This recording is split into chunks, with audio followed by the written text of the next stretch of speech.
আসসালামু আলাইকুম। আজ এসেছি জামিয়াতুস সুন্নাহ মুজাহিরুল উলুম। এটি বাংলাদেশের ময়মনসিংহ জেলার সদর থানার অধীনে শিকারীকান্দা, ঢাকা ময়মনসিংহ রোডে অবস্থিত।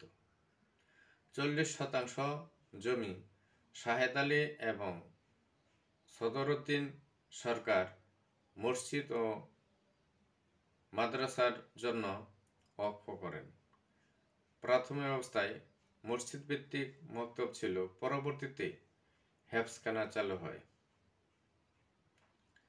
2001 সালে এই মসজিদের ইমাম মাওলানা খলিলুর রহমান সাহেব এর সহযোগিতায় মুফতি শামসুল হক সাহেব কিতাব বিভাগ শুরু থেকে দাওরা পর্যন্ত চালু করেন এবং প্রতিষ্ঠাতা পরিচালক হিসাবে দায়িত্ব গ্রহণ করেন। তিনি ময়মনসিংহ শহরের সর্বপ্রথম খাদিজাতুল কুবরা নামে একটি মহিলা মাদ্রাসা প্রতিষ্ঠা করেন 2001 সালে।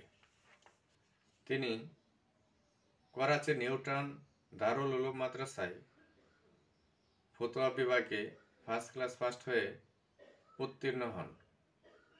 এটি আল্লামা তকি উসমানী সাহেবের মাদ্রাসা।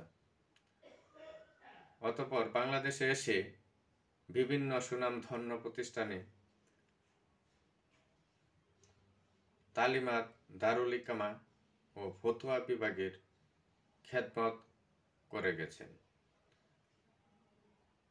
তিনি একটি মর্মান্তিক সড়ক দুর্ঘটনায় 2010 সালে ইন্তেকাল করেন এবং মাদ্রাসার গুরুস্থানেই তাকে দাফন করা হয়। আজ এ পর্যন্ত।